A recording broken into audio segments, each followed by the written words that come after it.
Hello, teriyaki hibachi. There's really no premise for this video, just the fact that I need to make a video and I don't have the usual tools I would to make one, so I'm filming this off my phone. Why don't I have those tools? Oh well, yeah, I'm gonna tell you everything. Trigger warning for some pretty heavy stuff. To put a long story short, I'm just gonna say it like this: do not turn 17. Seriously, it's horrible. Let me tell you guys what happened to me. I was working and my mother picked me up from work later than the time she said she would. I didn't say anything to her. She was out with her friend. They were having a time. They were living it up. And then we got to the house and my dog defecated like a whole giant pile of shit behind my door. Yeah. And I think, yeah, I came on my period that day too, which was like, it was great. So I just wanted to come home and change my bed and, you know, go to bed, finish my homework, you know. But yeah, so I told my dog to go out to go pee while I was trying to figure out how do I clean this mess up. When I had my dog go outside to go use the bathroom, my mom came outside. She was like screaming at me like the most. Honestly, that felt like Friday Nights at Freddy's. I'm not gonna lie to you. Like I was terrified. She was walking towards me down the hallway and everything. I had this like insane look in her eyes. I'm like, oh, okay. She was just screaming at me about school and having to take me to school and getting up in the morning to take me to school. And she was just like screaming in my face. And like I was backed up against the fridge because she kept getting closer. She looked like she was gonna hit me. And then long story short, she told me to get out. So yeah, that was that. That should have been it, right? No, that wasn't it. Anyway, yeah, that wasn't it. So yeah, I'm not gonna give you like the details cause like it's a lot. I don't know if I can talk about it without crying. But yeah, it was a lot. A lot of things were said to me that night and done to me. I still don't know how to feel about it. But yeah, basically, long story short, my clothes were outside and she was calling out my name and telling me to leave and how much I don't mean her and that I could die, you know, things like that, beating me. Long story short, now I'm out without basically any of my stuff. Like I said, all the equipment that I would film with usually. I don't have that little perfume series that I was doing. I don't have any of my perfumes now, so that's cut. All my makeup, most of my clothes, memory stuff, family heirlooms that weren't given from her, my art stuff, you know, the usual.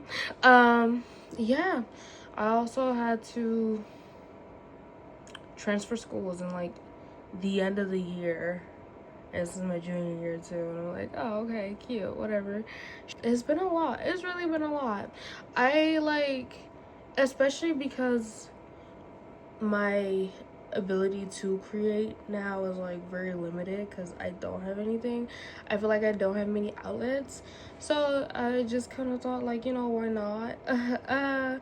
It's probably a bad idea. It's probably like a horrible idea. It's probably gonna trigger a lot of people, but you know, I guess I gotta get out somehow. A lot of days I feel like, I guess, alone, but like it's weird because I used to be so okay with being alone and by myself, and now I can't stand it. Now silence is like, it puts me in the worst position possible. And like, I don't know, I guess that's the only way I can explain it. It's just like it's a lot, you know. It's just like it was one of those things where it's like, you don't imagine it can happen until it happens to you. And the thing is, honestly, I was kind of expecting it, because like it's one of the main reasons why I wanted to move out like as soon as I can, like without telling anyone. Like I was already saving stuff up and like buying little things so I could like beforehand, like way beforehand, because I was already expecting it, because of the way my mother is. I definitely expected something like this to happen, but I expected it to happen by the time I was legal, not by the time I wasn't. Like I prepared, but I feel like I can prepare more. And then like she, at least to my knowledge, she's been telling a narrative that happened, that it didn't happen like that at all. And at this point, I'm like terrified to go to my hometown now. Not for any reasons like that someone's gonna come get me or something, like, you know, get me, but it's more just like the memory, I guess. It's like I get anxiety attacks almost. Yeah, but I really love my hometown. Like it's a very beautiful place. So it's weird. It's a weird feeling. Like I said, she's spreading a narrative that didn't happen, hasn't spoken to me at all since it happened. And this isn't even like recent anymore. Like, yeah. And low-key, as much as I hate to admit it, like I'm like really hurt, but I'm hurt in a way that like I said, I kind of knew this was already gonna happen. I already knew that she's like this, and she's done some crazy stuff to me, but nothing was that crazy, you know. So it was just really weird to be in that position. Like even today, I look back at that night and I'm like, that really happened. Like that wasn't a dream. And I keep waking up every morning and I'm like, oh, okay, so I'm not back in my room with my dog and my birds. Like it's just this is real life now. Okay, all right. And to this day, everyone's telling me like, oh, you're gonna get everything back that you left, yada yada yada. And like, one, I already don't believe that. And two, I can't get everything back, because even if my mother does decide to be the adult in this and like try to contact me, because I've tried to contact her in different ways, and we rekindle and come together, it's just like we won't really ever be the same. And like, that's stupid to say, because we haven't really been the same since I was like 8. So it's just really weird. And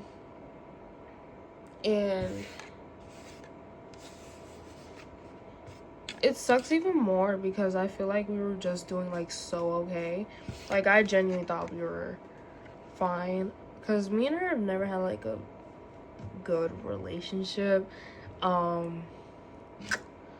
I know, like, especially millennials, I feel like Gen Z is like the last generation to like be like, oh no, that's wrong all the way, no matter how you put it. But for a long time, for one, I didn't live with her. Like she wasn't with me in my formative years. And then when I did start living with her, which was about when I turned 8, she started, you know, hitting on me. So it like, you know, I'm just touching everything right now because I'm like so anxious talking about all this. But yeah, so like we never really had a super great relationship, and it was making me like depressed. Like I feel like that's where my depression started, like feeling I was trapped with her while she was doing that to me. And then you're also in like poverty, I guess, but like not even like poverty, you know, like the lowest you could think of, but we were well, it was like lower middle class, I think, if you could label it that way. Because, you know, we still had a roof over our heads, we still ate, you know, like that. In today's society, that's a lot. Yeah, I feel like that influenced a lot of her behavior. And at the same time, my mom is a single mom, and at the same time she's Hispanic, so, you know, they always be a little crazy. Recently, like in the past 8 months or so, she has like been patient, but even patience to her isn't patience to a normal person. Like, it's still like, whoa, what are you doing? But for her, not snapping at someone immediately after they do like the smallest thing, like, okay, this is her, this is you, and this is a pencil. Oops, you dropped the pencil. Her not going, that's patience for her. Let's go through here. That's patience for her. So yeah, she's like always kind of been like that. And like, I remember the first time I told her that I was feeling down emotionally. She's just like, good, that means my plan worked. I'm glad you feel that way. And we actually talked about that one time, and I like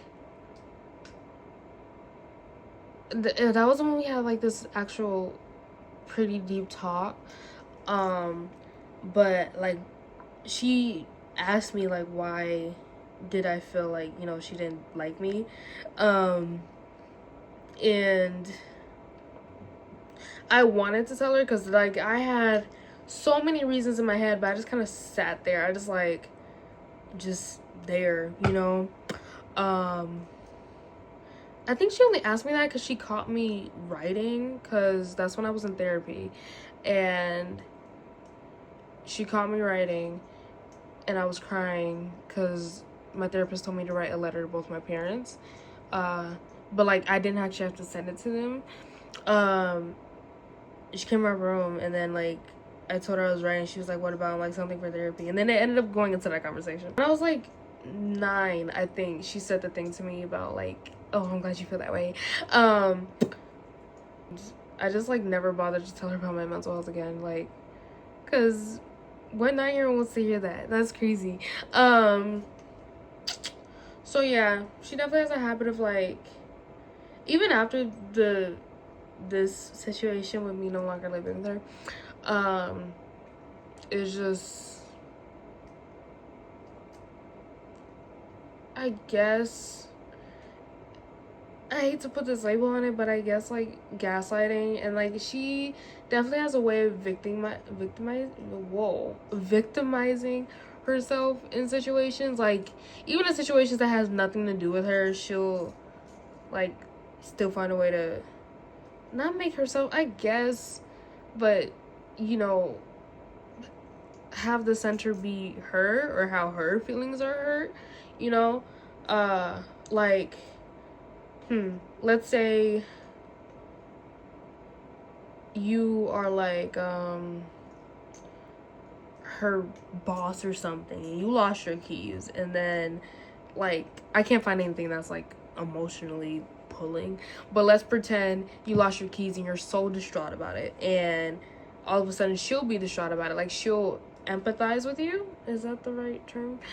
She'll empathize with you and she'll be upset about it, but instead of being like, oh man, you lost your keys, she'd be like, oh, my boss lost their keys, so now I'm upset, you know. So it's like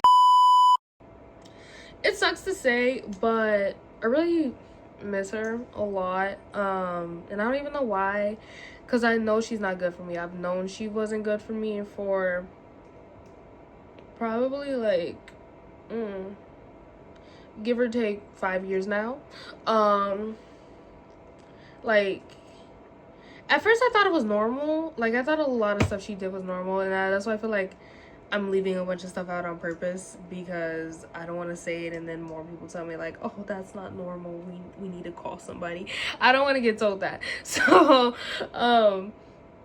I really thought that a lot of it was like genuinely things that mothers do to their daughters, and then like I would share little tidbits about my life in school or whatever, or like during icebreakers and classroom discussions, and then other students and my teacher, they would look at me like, okay.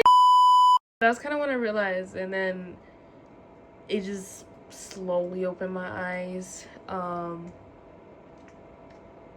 I feel like a big thing is accountability too. Like I feel like she's really good at taking accountability at a surface level sense, but at an emotional sense she'll be like, okay, yeah, I did this, but it's because I felt this way because of X, Y, and Z, and because of that happened like that, and I did that specific thing because of that affected me. You see the pattern. I remember whenever she'd be upset at me about like any reason, I remember like writing letters and giving her money, which was so funny to me because like I barely had any money to begin with. Then I was a kid doing this, and I would like put them under her door, and she just wouldn't say anything to them at all. And for a lot of my life, she's made me feel guilty for just taking care of me or doing the simple things. And like for a long time I was always really confused by that and upset by that, because it's like either one, it would be like I didn't ask you to do this, or for two, it would be like really basic stuff and I'd be like, okay, but you didn't have to have me, you know. This is kind of what, you know, you're expected to do, not what you have to do. Oh, okay, not what you have to do, but what you're expected to do. So it would just be, I don't know, really weird. But like I said, for a long time I felt that way, but now I kind of see why small stuff was so drastic for her. One, because she's one of those people that holds something over your head. Like if she does something for you, she'd be like, oh, what I did X, Y, and Z, so you should be able to do this, that, the third, the fourth, the fifth, up until 60. Um it's that, and the fact that at least when it comes to me, she didn't have to do the basic stuff for a long time, because like I said, I was like, I didn't live with her for my formative years. I wasn't staying with her even in COVID also. Like I didn't live with her, so you know. It seems small, but in reality it's like it's probably a big thing. And I've been sitting with myself a lot, and I'm like, yeah, like as much as this sucks, as much as this happened like that, here's why. I kind of hate that I could see it from her perspective, because it's a really distorted, messed up perspective, but it is a perspective of an actual living person, and a living person that, even though it may seem drastic or confusing, it's still, at the end of the day, it's still a valid point of view, because it is a person's point of view. Like I can't even explain why, but something like, you only see things the way you see them in that point in time and state. And like, yeah, you can analyze after and be like, oh, well, this was said and done like this because of this. You could do that afterwards, but in the moment of things, and in when you're inside of it, you can't really take yourself out of it. So that's, yeah. I don't even know what I was trying to say with that, but I feel like you get it. It's like really detrimental to me, because I had to leave a lot behind. Had to quit my job, had to, like I said, I had to stop going to school. and I really liked my job like a lot. I stopped going to school, and I was like, I guess you could say fairly popular. Like a lot of people knew me. I loved a lot of people there. And I had to leave that behind. Obviously, I had to leave my home behind, all my belongings behind. Like when I got kicked out, the only thing I had was the clothes that I could pick up of the one she threw outside, my book bag that she also threw outside, and my purse that she threw at me that had my phone in it. I didn't even have a charger. I had to leave everything behind, and including my baby, my dog, and my birds. But like, I feel like I love all my pets, but I feel like I miss my dog the most because she was like so stupid. But you know, that's, yeah, a bond between a girl and her dog is like, it's always different, you know. Just a lot. It was just crazy. And then I remember one of the things she yelled at me about was like the dog wasted herself in my room because we were out all day, and it was my fault that we were out all day. As I mentioned before, she told me earlier that past week, I think, that her friend was taking her out because her birthday was that weekend. But when this happened, it was in the middle of the week, so it was after her birthday. And I was like, oh, okay, cool. Since you're doing that, I can. So like, you know, you can go ahead and finish that up. I can go to this club that I formed. Is that the right word for that? Anyway, this club that I formed, which was a French club, I can go to French club, and then I could walk to work afterwards. So, you know, you got your fun. And then we settled on a time. It was like 7 o'clock, I think, 6:45, somewhere like that, somewhere around there. And we're like, oh, okay, cool. Like, I just, yeah, I don't understand how I was the reason for that, especially, yeah. I don't understand. I didn't get it, but I still kind of don't get it. And then even then, like I said, she picked me up late, like an hour late. I didn't say anything to her about it. I said hi to her friend and everything. Yeah. I feel like what I miss most is just being able to talk with her about anything, like, and I feel like that's what I want to happen the most. Like, I just want to be able to like text her and like show her a picture of my baby sister on my dad's side, and be like, oh my god, look what she did today, or like be like, you would not believe what I just made me and my dad for dinner, or like, oh my god, there's this teacher at my new school and he's pissing me off. Like, I really miss that, and I'm kind of mad at myself for getting used to having that.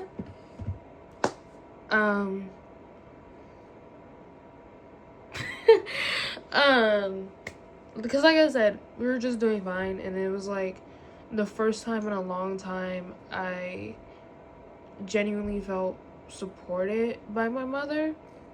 Because like one of the biggest things was I always said this, like, no matter how much anyone shitted on her, no matter if it was like other family or like my friends or like anyone, no matter how anyone shitted on her, I'd always like back it up and say like, okay, yeah, she might not be there emotionally, but she's a great provider. And she was like, honestly, she taught me how to be a functioning adult. Like, since that happened, whenever I do anything, I'm like, I have her voice in my head, just like tell me, hey, do that, don't do that. Like, even when I go on walks, because I try to go on walks every day, to keep up with my fitness health, like she would have wanted. And then in the back of my head, I hear like, take those shit out of your ear, like for my AirPods. So instead of like wanting, even though I want to put both in, I just put one in and I make sure the music's on low so I can still hear. Like even with cooking, she's like if it has something to do with ground beef, she's like, oh, well, don't boil it, you know, just put a little bit of water, like things like that. Like she was good at that. She was good at functionality and organization, but I feel like I always missed her on an emotional sense, like always. Like she was always so hard to reach, like incredibly. And I finally started to get that, you know. And like I said, I got used to it. Joke's on me. It actually started to look up. Like, it started to look up so much so that I started to think to myself, like, maybe I don't have to move out as soon as possible. Like, maybe I could just stay here for a bit. Like, she wants me to stay. Like, she wanted me to stay probably up until I was 20 at least, by the way she said she wanted it. And like it's we started to be okay enough where I started to think that, like, you know what, maybe I could delay, maybe I should let her help me with this and that. And I started to stop thinking about leaving less, because even then, like, the hitting and stuff, it stopped too, but it was more than that. It was just like, it's so weird that I feel like the way I feel now, because it's not like we'd be in each other's face all the time for me to feel this lonely, I guess. But it was nice just like being in each other's rooms all day, and then we ironically meet each other in the kitchen for something. We just both end up being there at the same time, and we have like a little silly chit chat, and we get whatever we came for, and we go back to our rooms. And even in our rooms, we text each other all the time about nothing. Like, I'd send her a meme or something, and she'd be like, that's terrifying, like, or like, I don't understand your humor, like something snarky, but it was snarky enough to be endearing. I really miss that lady. Like, I don't even know if I miss her or like that version of her I had for such a short amount of time.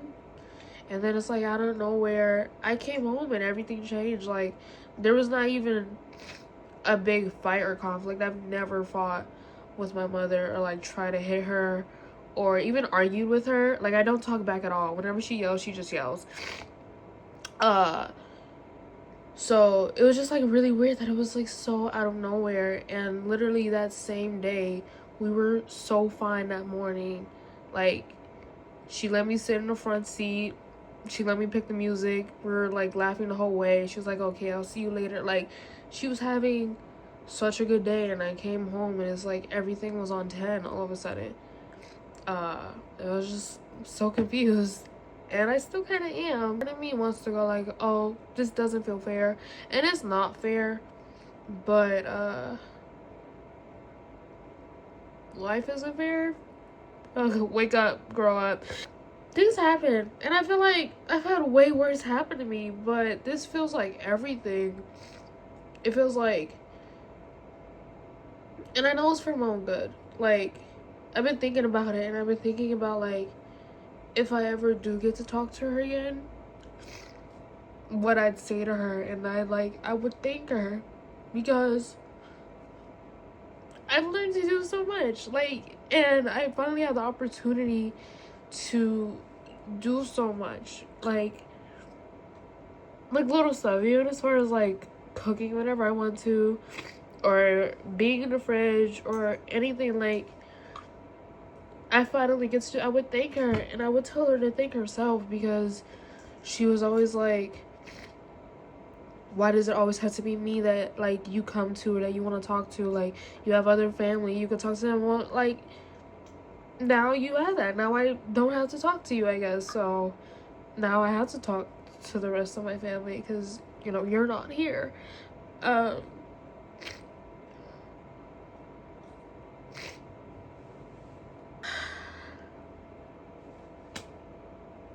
so, yeah, this is it, you know.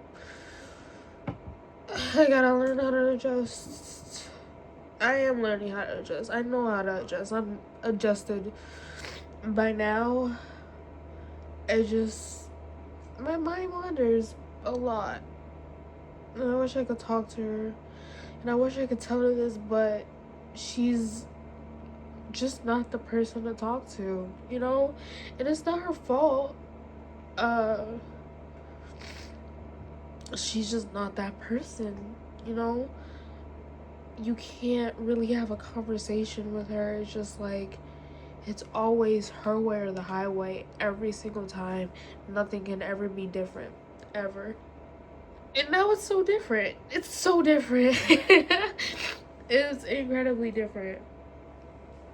And I don't know. I stay up and I just like, I think about her and I pray for her. Cause I don't know. Parts of me pray that like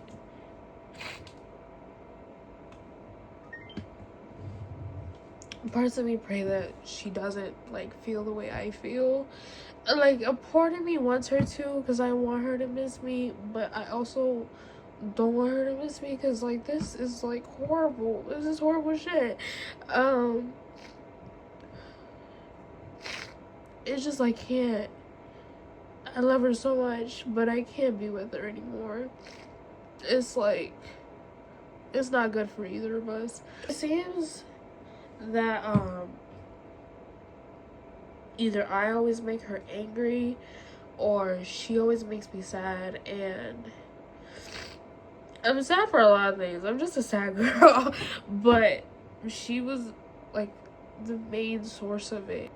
She jump started a lot of my issues. Like even in relationships, like I can't seem to stop finding guys that are just like her. When I say just like her, I mean literally just like her. And they're like also like, oh, I can't stand you, you know? Or like really anyone I talk to is just like, I don't realize how much of like, I don't realize how much you're like her until they do something like her. And I'm like, oh, I need to get away from you as soon as possible. Oh my god, I feel like crying in front of the camera will be like the most YouTuber thing I'll ever do. This is like one of the worst experiences of my life. Like honestly, this is probably worse than like, I can't even think of anything to put next to it. This is bad. This is horrible. Sorry, I'm playing with a door.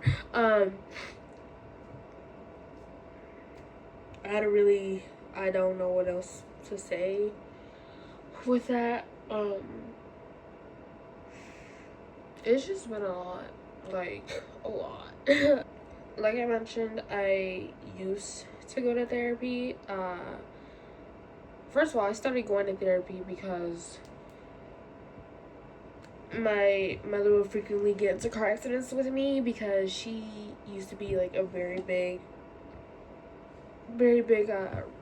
road raider,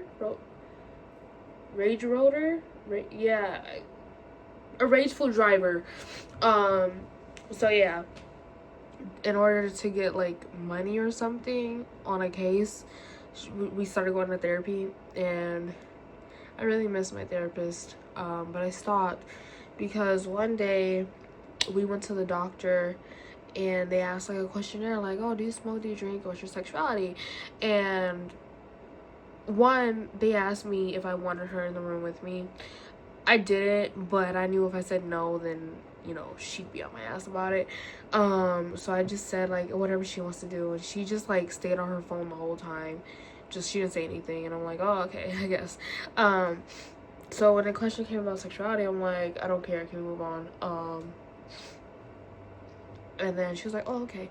And then it just started to this whole thing, and she was screaming at me like the whole way home. And one of the last things she said I can remember, I think that's what like set me off, is that like, oh, if I would have known you would have turned out like this, I would have aborted you like the rest. And trigger warning, but yeah, I tried to jump out the car. And so I was like, that was the first attempt that she's seen. So yeah, because that was like a lot. Like I said, she was already yelling at me for like the whole ride. And so I didn't get a chance to, because like she like jerked the car as the door opened, and then she got out, and like she got out and she started like hitting on, like not hitting on me like in a good way that guys do. Guys don't even do it in a good way, but you know, and then she tried to push me under the car and told me she was gonna herself. So yeah, my mom tried to kill me before. She called my dad, and my dad came to pick me up. By the time my dad was going through a divorce, so I didn't stay for long. I only stayed for like maybe a week at most. And then I went back home, and she was like, oh, I didn't regret what I said, and this, that, and that, and this. And she said something else. And she was like, and by the way, you're not going to therapy anymore. We'll find you a better therapist that can actually relate to you, because your therapist is a gay white man, and he's influencing you. He's telling you not to listen to me, and undermining my authority.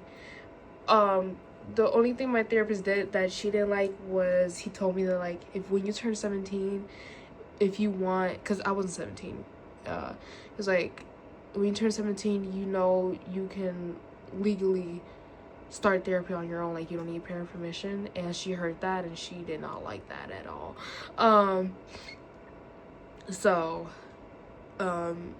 Yeah, that was the, yeah. So then she made me ghost my therapist and stop talking to him. He was like really worried, and he would send like letters to my house and like emails and everything asking if I was okay, and I couldn't say anything. And then the first time he sent a letter, I think he sent letters like maybe twice. The first time he sent a letter, she was like, oh, he's acting like you're in such detrimental danger. And I'm like, uh-huh. And I just went back to my room, because yes, I am. Pomni! It doesn't matter if you shimmy, shimmy-a, or shimmy-ah. They all lead to one place, Pomni, and one place only. Drink. Swallow. After that, she just acted like, you know, everything was fine. I didn't start telling people that story until after this last one, and even then I've only told like 2 people, both being social workers. So yeah, it is what it is, I guess. You live and you learn. I was always scared of having kids. Like, I kind of still am, especially after this. My perception of a lot of things has changed. But I was scared of having kids, but I was always more scared of having a daughter than a son. I feel like I'd be a great boy. I feel like I'd be a great boy mom because I'm so girly. Like, I feel like it'll balance out. But because I was always scared of turning into her, because it always seems like the mothers on that side of the family are like so incredibly evil to their daughters. Like, they act like their daughters are like the worst of the worst, their worst enemy, their worst op. And I don't know, I didn't want to do that to another person.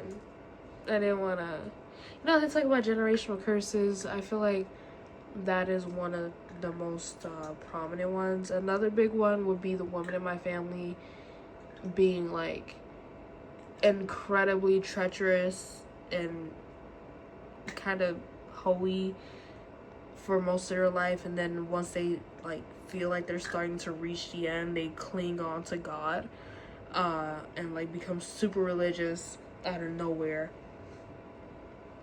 And that's another thing, like whenever it came to my sexuality with my mom, she's always been like so spiritual. Like, she never labeled herself as such, but she's always been like very spiritual.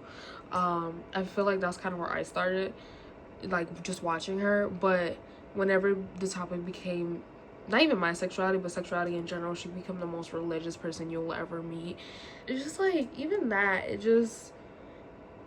it confuses me and it bothers me and it kind of irks me about, one, she has so many queer friends and family, not our actual family, but family she chose, like chosen family, who are queer. She loves them dearly, and she doesn't like frown at their relationships or their gender identity or anything.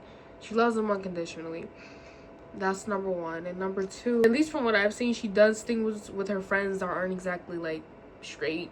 Three, it was always so weird to me, is like, why do you care so much? And it's like, I don't know, I guess it hurts more because, one, I still like men. They're pieces of shit, but I still like them. They're still handsome. And the fact that, like, you can still love and accept and choose these people, but I literally, allegedly came out of you, and it's like such a problem. But at the same time, I kind of understand why it's such a problem, because it's your own, I guess. I don't know. You know how they always say, like, the people you make fun of in high school, like, if you make fun of special needs kids or the weird kids or the gay kids, that's gonna end up being your kids. I feel like maybe that happened to her. Maybe she just made fun of gay people during high school and, like, you know. It's really giving, why would a bitch like me want to be on Ozempic? Body T, coochie good, mwah. I don't know where I was going with that. Yeah, turning 17 was like the worst thing that could have happened to me. I'm not gonna lie to you. Even turning 17, like, that was such a struggle with her. Say certain things, I'd be like, oh, well, that's interesting, you know. Just like regarding my age, or even my birthday, that was a bit of a hassle because it wasn't a big deal to me. It's still not really a big deal, but for example, there was this theme I wanted to do for my birthday, and like, I actually wanted to have like my first like actual birthday party. Almost going, that's what we're talking about, a birthday party. But because I actually wanted to like experience that, but I didn't have a lot of friends. I have friends, but like not a lot of friends, especially not a lot of friends I would trust to like be at my house. So it was gonna be like more of like a tea party get together fairy thing, and I've told her about it for like months, because that previous summer she asked me, what do you want to do for your birthday? And I'm like, oh, I'll figure it out. So I came up with the board, I showed it to her. Whenever someone asked what I was doing for my birthday, they would be in front of her too, and I'd tell them about the board. And like, it's not like she didn't know about it. And then when my birthday rolled around, she came up with this new theme, and I'm like, oh, that could be cute, because at the time I had like this super big hyperfixation for wanting to make jam. Like, I don't know, the autism was strong. So she's like, okay, we could do something around that. And I'm like, okay, cool. And then literally like 2 days before my birthday, she asked me, so what do you want to do for your birthday? I'm like, I thought we were doing the jam thing. And because I was confused, we just got home, she stops the car and she's like, what do you want to do for your birthday? I'm like, oh, I thought we were doing that. And then she's like, yeah, but what do you want to do for your birthday? And I'm like, and then she's like, what do you want to do? So I'm like, oh, okay, well, I guess the Pinterest board, I mean. And she just started like going off, like, what are you talking about? You didn't tell me anything about that. How am I supposed to look at a board with 100+ pins on it? Yeah, I was just like kind of sitting there, and she has this thing of like making a point to make me cry every single year before my birthday. Like, she'll find a reason to yell at me and then like keep going and say like the nastiest thing to me just so I could cry. And then once I cry, she'll like be like, but it's okay, we'll do it, like, and then move on like nothing happened. Then my birthday rolls around, then like she's surprising me with something. She's like, oh, we're all better now, you know. So yeah, that ended up happening again. And then she ended up doing the theme last minute mixed with the jam theme. So it was like a 2-in-1. Yeah, it's just, even then, like on my birthdays, remember how I was talking about, like I'm talking to a person, but I was talking about her like always kind of making herself the center of stuff. She had this thing for my birthdays where she'd always go like, oh, it's really my Mother's Day because it's your birthday, so it's my Mother's Day.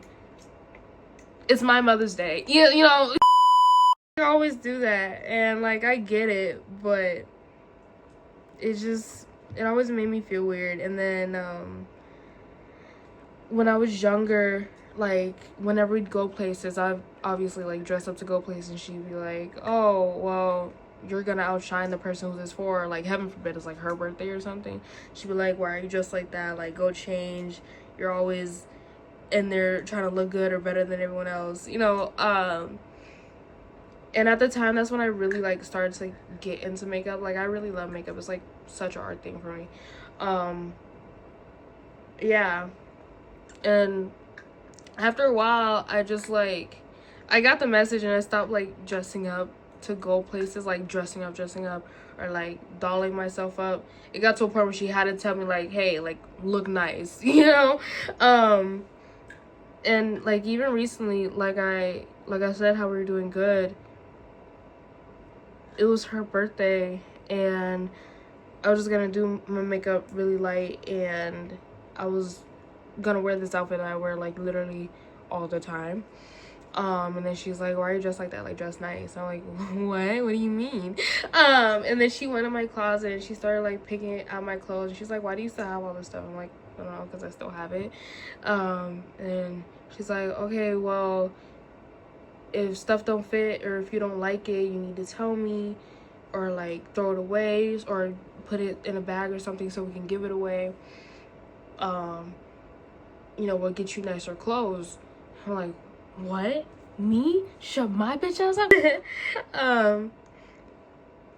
Yeah, and it made me feel really special because like it felt like she was finally like letting me be a person again. And it's like so weird to say that, but I wasn't like allowed to do a lot of things. Like I wasn't even allowed to eat certain things, like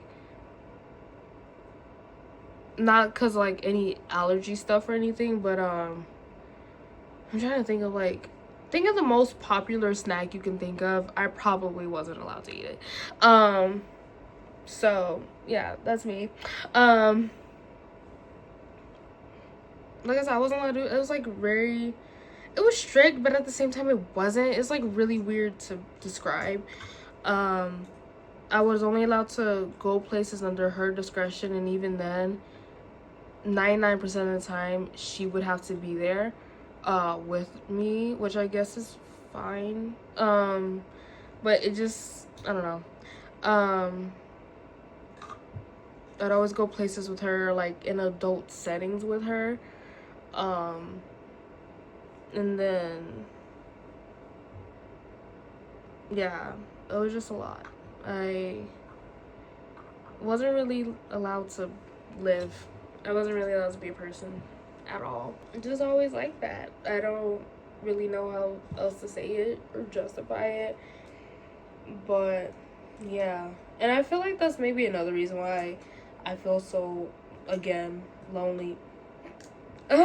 Lonely because like now I do have the freedom, but like what do I do with it, you know? Like I'm so far away, and everyone I want to be here, everyone I'm comfortable with, everyone that I want to go see things with, or like go to this cool museum or go to this water park or let's go shopping, they're all so far. And I'm just like kind of here. Like I said, I have the freedom now.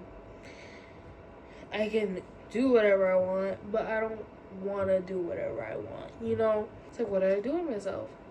And like that's another reason why I was saying that like if I did get a chance to talk to her again, I would thank her, because this is teaching me how to be a person, like not even a person, my own person. So again, I can't even find it in me to create anymore. Even doing this is taking a lot out of me. The last time I tried to communicate with her, I sent her, or I had my grandmother send her my ACT score in this drawing I did, and she responded with like the snarkiest thing ever. And then like since then, they told me just to stop because it doesn't look like she's changing. And after that, like I just stopped drawing. I'm so sick of my phone. Like I'm so incredibly sick of my phone. I keep telling everyone like I'm a genuine iPad kid because I miss my iPad so much. Like that's all I would use. I'm so sick and tired of my phone. Yeah, I don't want to draw anymore. I don't paint. I don't want to make bracelets. Today was the second day where I've been able to do a full face since all that happened. I don't even have the energy to turn on my TV. My TV is like frozen solid cold. I don't want to do anything. I don't want to sit, and I haven't been sitting. Like I said, I've been like taking walks and like trying to get air and stuff, but anything that has to do with creativity, like I don't want to do it. I can't. I'm stuck, but I'm in motion at the same time. I guess my brain is like focusing on different things. I don't know. And parts of me like I wonder if she's like this too, because I don't have social media, so from what I hear is that like she's on social media like partying a lot and going out and like, you know, living her the best life, doing her thing, which is like, yeah, good for you, but you know, what about me? What about what you left behind? Like what you abandoned? It's not like I don't want to be with her.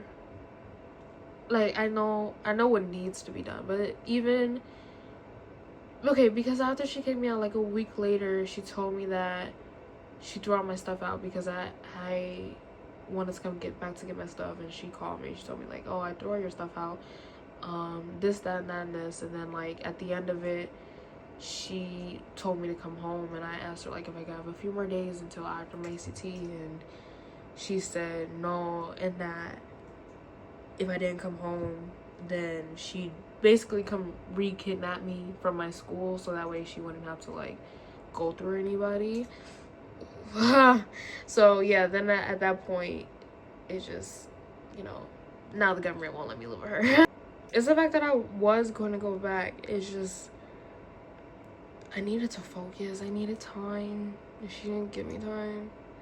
And maybe that's a good thing, because I would have went back, and like that's such a bird move, but at the end of the day, that's still my mom, you know? Like, she may be low-key evil, but she's still my mom. She may be low-key evil, but she could teach me how to be evil too. We could be evil together, twin. I don't know. I was getting so used to her liking me again. Or not even again, just, well, yeah, again.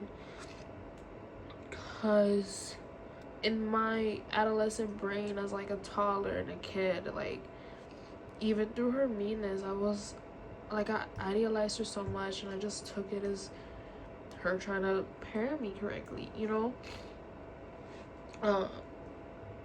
And it was just out of love. It was just tough love, because she's a tough love girl. I feel like I didn't see it because I romanticized her, and I still kind of do. I idolize her because she's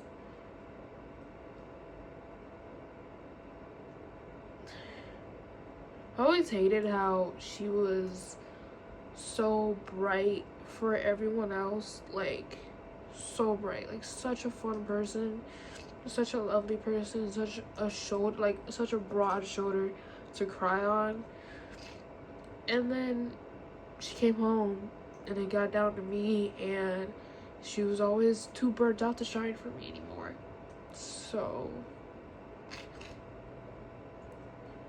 like, when she had this era of like kind of going out almost every night, I used to be like, oh my god, yes, a break from you.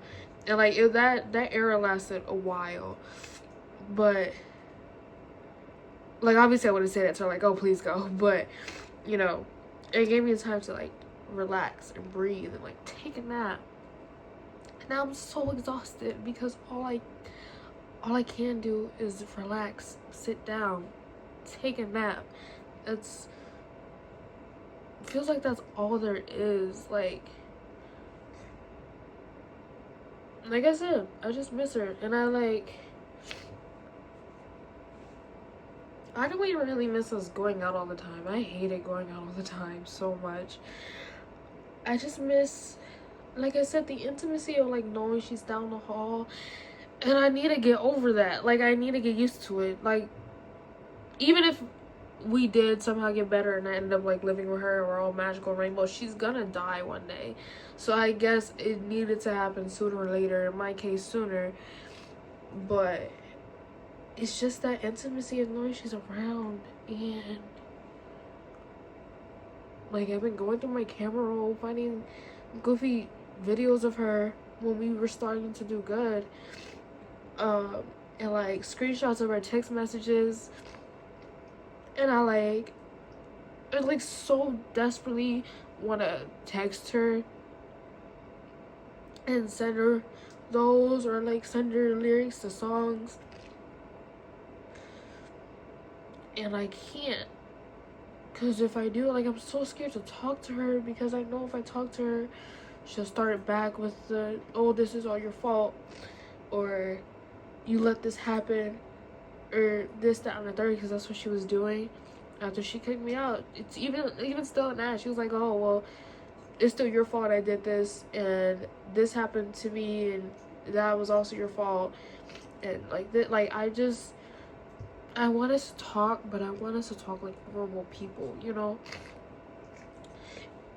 And I honestly shouldn't have to be the adult here. Like I've been the adult between us for so long. Like anytime we go out, people are always like, oh you gotta watch her, make sure she gets home at curfew. Like it's a joke, but it's really not a joke. Like I've always been the adult between us, and like I guess I'm a mature person or whatever, but I should have never had to be mature. I've always been mature. I've always been the biggest person in everything. Living with her and dealing with her taught me how to be the bigger person, even when I shouldn't be. Even when my feelings are hurt, or I feel like I am drowning, I still have to stand up and pick the other person out of the shallow end, and I'm in the deep end.